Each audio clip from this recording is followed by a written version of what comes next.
un podcast de Cooperativa. Oficialismo en picada contra Boric y sus críticas por los embargos del CAE que vinculó con el secreto bancario. La Moneda le recordó su promesa de condonación. Hay encuesta del CEP, amplio rechazo a incivilidades y a la protesta violenta en general. 52% desaprueba al gobierno. Alcalde Bodanovich, Kast, París y Yorrego, los políticos mejor evaluados. Firmaron como los fantasmas, investigan amenazas y extorsión a un comerciante del barrio Meix. Anoche le balearon su casa. Hay un sondeo del Banco Central respecto de la expectativa del mercado que modera el pronóstico de inflación, pero recorta sus proyecciones de crecimiento para este año. Apenas 1,6%. No conozco a Hermosilla y jamás le solicité nada, ni directamente ni por terceros, dice la contralora Dorothy Pérez, quien además fustiga publicación web sobre diálogos del abogado con uno de los accionistas de Azul Azul. En el exterior, Petro podría ser suspendido hasta el balotaje colombiano del 21 de junio. Hay una solicitud al menos en esa línea. El Papa visita la Sagrada Familia a 100 años de la muerte de Gaudí. Antes se reunió con Bad Bunny. Y en el fútbol, cuenta regresiva para el Mundial, últimos amistosos. Árbitros en picada contra Correa de Colo-Colo piden suspenderlo por 10 fechas. Estás escuchando el podcast de El Diario de Cooperativa. Una presentación de cooperativapodcast.cl. Partamos con la información policial. Sepamos de 2 integrantes del Tren de Aragua que fueron detenidos por el homicidio de un descolgado de la organización criminal. En Estación Central, un comerciante fue extorsionado por una nueva banda. Los fantasmas se hacen llamar. Felipe Cofré, buenas tardes. Hola Vero, muy buenas tardes. Claro, parece una historia sacada de Netflix, un delito de extorsión que ocurre en la comuna de Estación Central y la víctima es un joven comerciante del barrio Meix que junto a su familia sufrieron un ataque armado anoche a su vivienda ubicada en calle San Alfonso, donde se efectuaron varios disparos en contra del acceso principal de esta casa. Junto con el ataque dejaron un mensaje escrito a mano en una carta que tenía además una bala adjunta. Lo invitaban a ponerse en contacto con ellos dejando un número de teléfono. Esta carta es firmada por una banda que se hace llamar Los Fantasmas. Ya durante esta mañana, este joven de nacionalidad peruana, la víctima, comenzó a recibir mensajes extorsivos por parte de esta banda, incluso videos en donde le mostraban municiones y armas con las que le dispararían si no pagaba 10 millones de pesos por un denominado derecho a piso, una supuesta garantía de su seguridad y la de su familia. Vamos a escuchar parte del mensaje extorsivo que recibe a su celular y también el relato de la víctima de 23 años. Estas balas para tu cabeza y para la de tu esposa cielo, mano, tus manos también. Vamos a regresar ahora, atentamente a la nueva generación de los fantasmas. Ahora me llegaron unos mensajes extorsivos diciendo que conocían a todos mis familiares, me enseñaron a mis hermanos, a mi mamá, a mi señora. ¿Qué es lo que te piden? 10 millones. 10 millones para que esto quede ahí. Y me mandaron unos videos mostrándome una pistola y municiones de bala. Me dijeron que si no me alineaba con ellos iba a pagar, me iba a caer todos los balazos en la cabeza. Claro, y además le dieron un plazo de 6 horas para que pague estos 10 millones de pesos por su protección. La víctima dice no tener ningún vínculo con estos denominados fantasmas, que por lo demás es una banda que al menos nosotros no teníamos registros de que haya operado con este tipo de modalidad en la región metropolitana. La víctima realizó la denuncia a la PDI, se encuentran investigando este hecho, mientras tanto pide al Ministerio Público que le otorguen protección policial en su vivienda. Cambiamos de tema, hablamos de la detención de un ciudadano venezolano y otro ecuatoriano por su vínculo en el homicidio de un joven de 19 años el pasado 3 de abril en la comuna de Independencia. La víctima, que también sería integrante del Tren de Aragua, al menos de una facción, se habría descolgado y realizado delitos que compiten precisamente con el rubro al que se dedica esta organización transnacional, por lo que fue asesinado por los integrantes de esta banda cuando llegaba a su departamento en la comuna de Independencia, en calle Besanilla. El teniente coronel Fernando Bozo, del OS9 de Carabineros, entregó más detalles. La hipótesis del caso habla de que este sujeto, la víctima, habría pertenecido al tren Tren de Aragua, a esta organización criminal, y el cual por diferencias con partes de sus líderes y sus integrantes se habría descolgado y habría comenzado a realizar actividades ilícitas fuera de la venia o la autorización de los líderes del Tren de Aragua.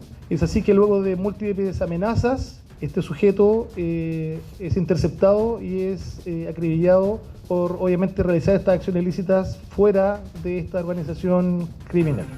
Y esto se suma a un robo que sufrió un minimarket en la comuna de Independencia anoche. Los delincuentes entraron primero a una iglesia colindante y realizaron 2 forados en la pared para entrar a robar productos. Para disimular el delito, taparon estas perforaciones que hicieron con un cartel religioso. De igual forma, se dieron cuenta las víctimas de este minimarket que dicen sustrayeron cerca de 1,5 millones en especies. Felipe Cofré con la información policial desde las calles de Santiago. Gracias, Felipe. Buenas tardes. Buenas tardes. Vamos con esto que es noticia ahí en la región de Coquimbo. Los detenidos, entre ellos varios gendarmes, por una supuesta red de tráfico y corrupción al interior de una cárcel. Carlos Ruiz, buenas tardes. Buenas tardes. Sí, efectivamente son varias personas detenidas en este operativo llamado El Dorado que lleva a cabo la Fiscalía Regional de Coquimbo junto a la PDI de La Serena, la Fiscalía de Illapel y también Gendarmería de Chile. En concreto es un operativo de grandes dimensiones y que todavía está en pleno desarrollo, por lo cual la información ha sido compartimentada de manera parcial por las autoridades para no entorpecer próximas diligencias que podría aumentar el número de detenidos y los decomisos. Pero lo que se conoció en las últimas horas es que el día de ayer, durante la tarde, se realizó un allanamiento en la cárcel de Illapel, donde efectivamente se detuvo a 5 gendarmes que serían parte de una red de narcotráfico y de corrupción. Además, hay otras 14 personas detenidas que estaban ya con orden judicial pendiente y se allanaron diferentes dependencias de la cárcel de Illapel, pero también domicilios en las comunas de Salamanca, en las comunas de Illapel, en la región de Coquimbo, en Santiago y también en Tomé, en la región del Biobío. Todo da cuenta de estas diligencias en el marco de esta investigación por delitos tales como asociación criminal, tráfico de drogas, cohecho, ingreso de elementos ilícitos a un recinto penitenciario y lavado de activos. En total son 21 órdenes de entrada y registro que fueron autorizadas judicialmente en el Centro de Detención Preventiva de Illapel y en los 4 domicilios que les comentaba.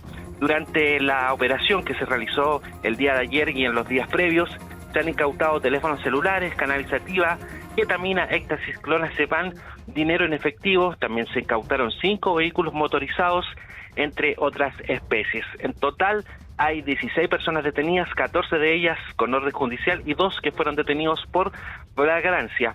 Como ya les comentaba, 5 de ellos corresponden a funcionarios de Gendarmería de la cárcel de Illapel.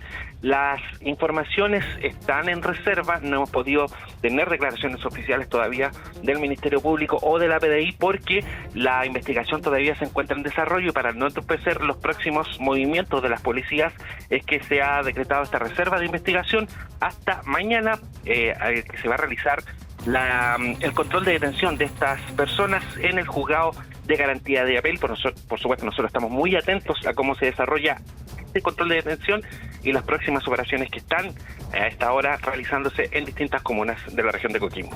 Los delitos, asociación criminal, tráfico de drogas, cohecho, hay funcionarios públicos, evidente, ¿no? Hay gendarmes allí, entre los detenidos, ingreso de elementos ilícitos a la cárcel y también lavado de activos, porque aparentemente hubo intento o se concretó eventualmente el blanqueo de los dineros involucrados. Carlos, muchas gracias. Buenas tardes. Hablemos de la lluvia, que hasta ahora ha sido poquita aquí en la capital. La región metropolitana enfrenta un déficit de agua caída de más de un 70%. El fenómeno del Mega-Niño podría revertir la situación en los próximos 2 trimestres. Lo hemos conocido también como el niño Godzilla, ¿no? ¿Cómo va la vacunación contra la influenza en particular en este contexto? Además, con días muy fríos que nos tiene a varios medios resfriados. Fernanda Ávila, buenas tardes.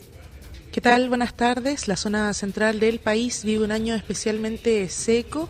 Las precipitaciones esperadas para este trimestre en la capital están en torno a los 90 y 110 milímetros de agua caída. Sin embargo, en lo que va del año se ha registrado un poco más de 22 milímetros. Durante la tarde, el sistema frontal ya estará trasladándose hacia Argentina, por lo que a lo más podríamos percibir algunos chubascos débiles antes de las 4 aquí en la zona central. La lluvia aportó poco al alto déficit de precipitaciones en la región metropolitana, que se fija en un 75,4% para esta temporada. Lo detalló el meteorólogo Arnaldo Zúñiga. Escuchamos. Donde pasa acumulados es el sector oriente, donde en Tobalá hasta el momento llevamos 2 milímetros, acá en Quinta Normal 0,4, y el sector sur de Santiago también algunas localidades han acumulado en torno a 2-3 milímetros. Muy poco lo que aportan al déficit, estamos con un déficit de un 75% de agua caída. A la fecha llevamos 22.5, mucho de esta agua cayó en verano. El año pasado en esta misma fecha llevábamos 67.2 y un año normal deberían ser 91.3. Considerando que hay un pronóstico del fenómeno del Niño para este año, o Mega Niño, o Niño Godzilla también como ustedes mencionaban, podríamos tener un superávit de precipitaciones para el resto del año. Este fenómeno ya está ocurriendo en el Pacífico ecuatorial y su impacto en Chile central podría darse entre los meses de julio y agosto. Eso significa históricamente un superávit de precipitaciones, pero dependiendo de las condiciones que se den en el territorio, por ahora solo se ha pronosticado una condición basal favorable para tener un superávit de lluvias en la zona central. Lo explicó el climatólogo Álvaro Constanzo. Como pronóstico estacional lo que nosotros hacemos es estimar una condición, si es que es normal sobre lo normal. Recientemente nosotros entregamos un porcentaje, pero este porcentaje habla de la probabilidad de tener esta condición, que para el trimestre de junio, julio, agosto, al menos para Santiago, se espera con aproximadamente un 65% de probabilidad esperar una condición normal sobre lo normal, que al final del trimestre esperamos tener un acumulado de precipitación que supere los 194 milímetros y ese dato lo esperamos bajo al menos un 65% de probabilidad. Y como mencionábamos, este sistema frontal y estas próximas precipitaciones van a traer también bajas temperaturas y una difícil calidad del aire, lo que también significa que hay menos ventilación. En ese contexto, todavía desde el Ministerio de Salud hacen el llamado a que se vacunen los específicos grupos de embarazadas, menores entre los 6 meses y 5 años y también los adultos mayores de 60 años. Vamos a escuchar a la Seremi de Salud Metropolitana, Pía Venegas. Estamos al debe en cuanto a llegar a tiempo en el porcentaje. En algunos grupos estamos al día, otros grupos estamos al debe, especialmente, como le dije, en los niños menores, preescolares y las personas mayores. Ahí tenemos una deuda, así que ahí necesitamos llegar a esos grupos particularmente, porque la meta de aquí a junio es llegar al menos al 80% de la población de alto riesgo. O sea, nos quedan, ¿cuánto? 3 semanas, 2 semanas para llegar a fin de junio. Sí, más o menos 2 semanas son las que se demora en tener esta inmunidad de la vacuna contra la influenza. Para revisar los puntos está en la página, el sitio web mevacuno.gov.cl. Todavía están a tiempo de vacunarse, particularmente si están en los grupos de riesgo que mencionaba Fernanda. Gracias, buenas tardes. Buenas tardes. Otra cosa, una de las noticias políticas del día, los resultados del último sondeo del CEP, el esperado sondeo del Centro de Estudios Públicos, respecto de la aprobación del Ejecutivo, los políticos mejor evaluados, las prioridades ciudadanas según los encuestados. Camila López, buenas tardes. ¿Cómo están? Buenas tardes. Y el Centro de Estudios Públicos presentó esta mañana los resultados de su encuesta número 96, realizada entre el 18 de abril y el 27 de mayo, una medición que entrega una nueva radiografía del momento político, económico y social que atraviesa el país. En el plano político, el estudio muestra que un 34% de los encuestados aprueba la gestión del gobierno, pero un 52% la desaprueba. Una brecha de 18 puntos que se suma a otros indicadores que reflejan dudas respecto del desempeño del Ejecutivo. Por ejemplo, un 51% de los encuestados considera que el presidente José Antonio Kast tiene poca o ninguna disposición para llegar a acuerdos con la oposición, mientras que un 55% asegura tener poca o ninguna confianza en que el mandatario cumpla sus promesas de campaña, resultados que generaron distintas interpretaciones en el mundo político. Desde la oposición, el presidente del PPD, el diputado Raúl Soto, aseguró que las cifras reflejan los costos de decisiones que ha tomado el gobierno durante sus primeros 3 meses de gestión.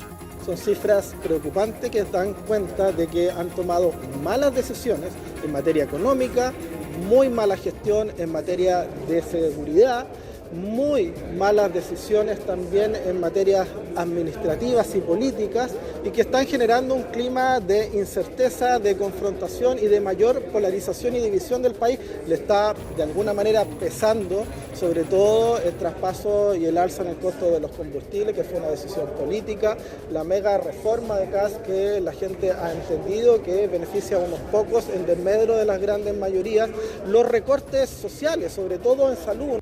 Bueno, y uno de los resultados que más llamó la atención fue el relacionado con la economía, porque la encuesta refleja un deterioro en las expectativas y un aumento de las percepciones negativas sobre el futuro económico del país y sobre la situación económica personal de los encuestados.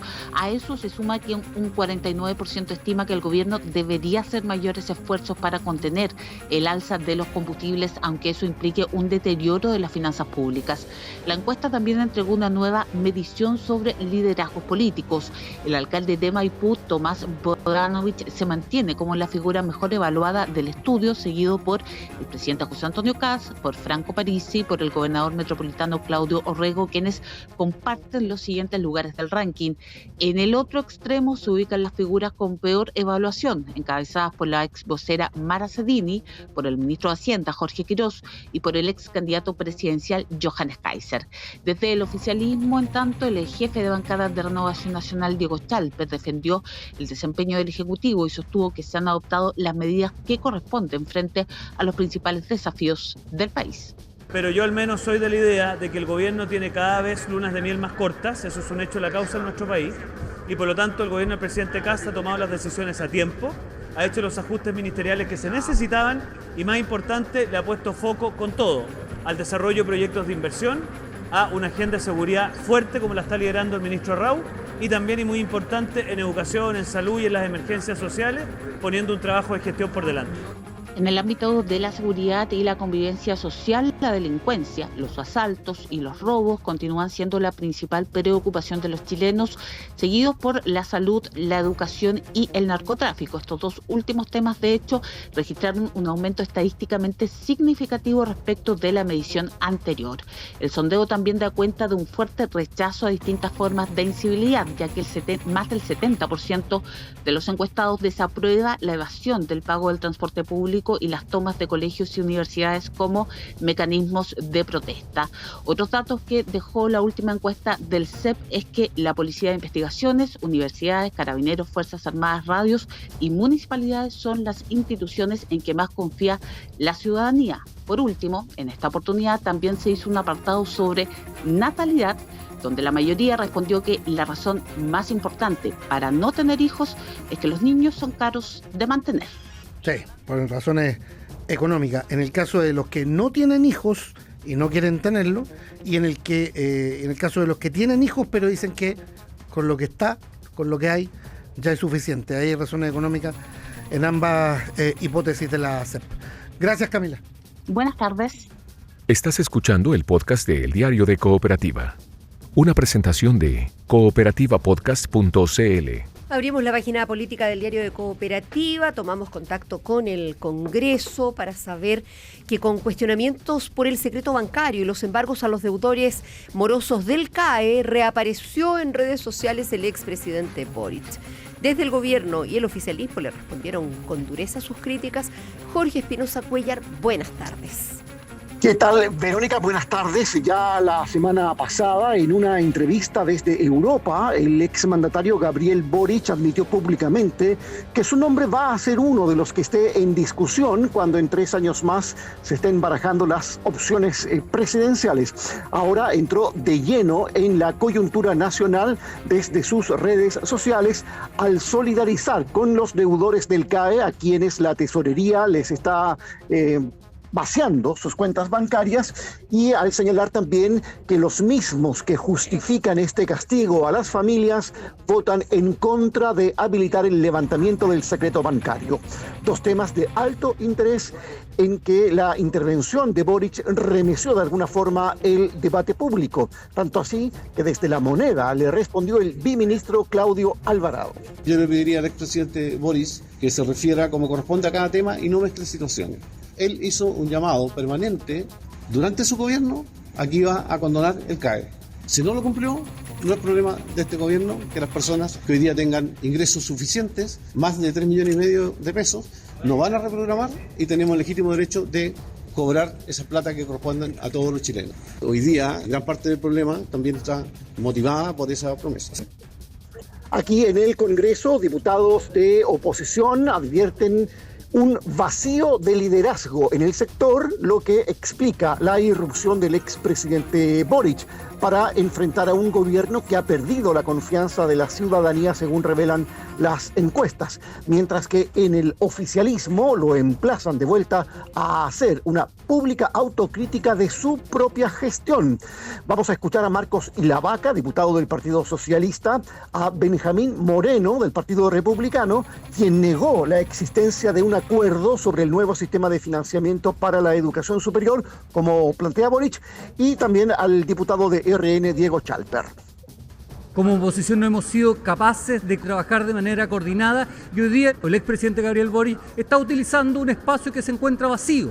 Ahora, respecto a la temática que él pone sobre la mesa, tenemos una deuda, porque la promesa de la condonación del CAE se da en nuestro gobierno. Es que si había un sector político que no quería que esto avanzara, que representaba prácticamente la mitad del Senado, porque no había un acuerdo. Es simplemente una artimaña comunicacional. Yo lo que esperaría, más allá de las pretensiones políticas, es que de una vez por todas empezaran a reconocer los errores y los problemas que tuvo su administración. ¿Por qué no comenta, por ejemplo, el 3,6% que nos dejaron de déficit fiscal? Las escandalosas cifras que nos dejaron en materia de homicidio. O sea, presidente Boric, usted como un expresidente de temporada, comenta las cosas que le convienen y no comenta las cosas que no le convienen.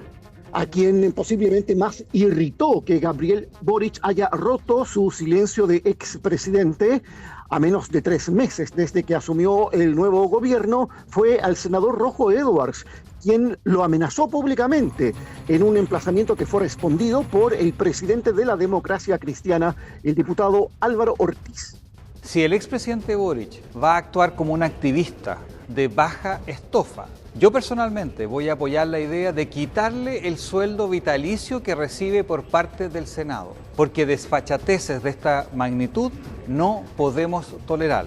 Así que yo le exijo al presidente Boric un mea culpa respecto a lo que ocurrió durante su gobierno. Ante comentarios tan rascas como el del senador, no vale la pena comentarlo. Cuando se acaban los argumentos, se cae en ese tipo de declaraciones. Yo le pediría al senador, como a otros también, que puedan subir, aunque sea un poquito el debate, aunque les cueste. Yo creo que las opiniones que ha entregado el expresidente Boric tienen sentido cuando vemos una derecha que vota cuadradamente en contra de abrir el secreto bancario. En la citada entrevista de la semana pasada desde Europa, hizo ver también que como expresidente sigue teniendo una base de apoyo importante, pero al mismo tiempo una carga, porque terminó con una desaprobación superior al respaldo, algo que de alguna forma se refleja también en las reacciones que han generado sus recientes comentarios sobre la contingencia nacional. Jorge Espinosa Cuellar con la información. Gracias, buenas tardes, Jorge. Buenas tardes, Verónica. Página económica, hay encuestas de expectativas del Banco Central. ¿Qué piensa el mercado finalmente respecto del crecimiento de este año, de la inflación? Hay un informe de finanzas públicas de por medio, el decreto de política fiscal que anuncia ayer Hacienda. Gonzalo Aguirre, buenas tardes. ¿Qué tal? Muy buenas tardes. Sí, después de la actualización de los datos de empleo, de crecimiento mensual e inflación, también a la espera de lo que ocurra la próxima semana con la tasa de interés y con las estimaciones de un nuevo informe de política monetaria, hoy se conocieron los resultados de la encuesta de expectativas económicas del mes de junio. Así, los consultados por el Banco Central estimaron que el IMASEC de mayo dejaría la primera cifra positiva de crecimiento mensual en lo que va de este 2026, aunque poco pronunciada, de 0,2%. Aquello podría generar preocupación en torno a una eventual recesión económica. Se lo preguntamos a Pablo Müller, director del Magíster en Desarrollo Económico de la Universidad Autónoma. El hecho de que la encuesta de expectativas económicas proyecte un IMASEC de apenas 0,2% para junio, tras varios meses de contracción o estancamiento, ciertamente aumenta las señales de debilidad de la economía chilena. Sin embargo, hablar de recesión requiere ser preciso. La definición técnica más utilizada corresponde a 2 trimestres consecutivos de caída del PIB respecto del trimestre inmediatamente anterior, ajustado por estacionalidad, no simplemente 2 trimestres con variaciones anuales negativas. Hoy existe un riesgo creciente de recesión técnica, especialmente considerando que el PIB cayó en el primer trimestre y la actividad sigue mostrando fragilidad, pero la confirmación va a depender de cómo cierra el segundo trimestre y de las cifras desestacionalizadas de las cuentas nacionales. En materia de inflación, los resultados de esta medición arrojaron nuevamente que durante junio la variación del IPC sería de 0%, tal cual como se esperaba en la encuesta de mayo. Un dato favorable si pensamos que aquello dejaría congelada la unidad de fomento hasta el 10 de agosto, desde el 10 de julio, pero de todas maneras sería una cifra por sobre la registrada en junio de 2025, que fue de menos 0,4%. Para la inflación acumulada a fin de año, el cálculo esperado tuvo una caída, pasó de 4,3 a 4,1%, pero la variación del PIB en 12 meses pasó de 2% en la encuesta anterior a 1,6% en la actual. Un esperado entonces menor crecimiento. Sumamos el comentario de Gustavo Díaz, economista del Instituto Libertad.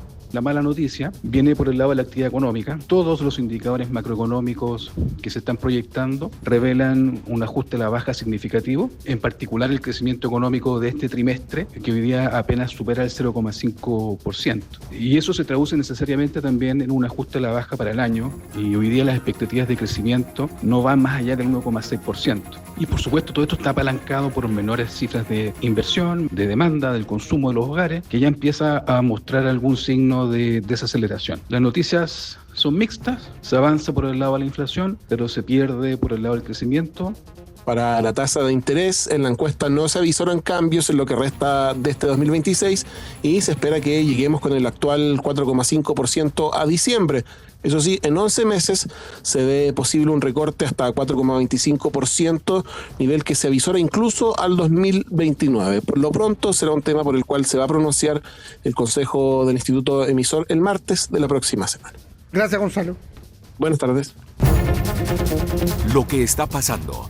Síntesis informativa de El Diario de Cooperativa. Oficialismo en picada contra Boric y sus críticas por los embargos del CAE que vinculó con el secreto bancario. La Moneda le recordó su promesa de condonación. Hay encuesta del CEP, amplio rechazo a incivilidades y a la protesta violenta en general. 52% desaprueba al gobierno. Alcalde Bodanovich, Kast, París y Yorrego, los políticos mejor evaluados. Firmaron como los fantasmas, investigan amenazas y extorsión a un comerciante del barrio Meix. Anoche le balearon su casa. Hay un sondeo del Banco Central respecto de la expectativa del mercado que modera el pronóstico de inflación, pero recorta sus proyecciones de crecimiento para este año. Apenas 1,6%. No conozco a Hermosilla y jamás le solicité nada, ni directamente ni por terceros, dice la contralora Dorothy Pérez, quien además fustiga publicación web sobre diálogos del abogado con uno de los accionistas de Azul Azul. En el exterior, Petro podría ser suspendido hasta el balotaje colombiano del 21 de junio. Hay una solicitud al menos en esa línea. El Papa visita la Sagrada Familia a 100 años de la muerte de Gaudí. Antes se reunió con Bad Bunny. Y en el fútbol, cuenta regresiva para el Mundial, últimos amistosos. Árbitros en picada contra Correa de Colo-Colo piden suspenderlo por 10 fechas. Aquí termina el podcast de la segunda edición de El Diario de Cooperativa. Encuéntralo de lunes a viernes en cooperativapodcast.cl o en tu plataforma de audio favorita.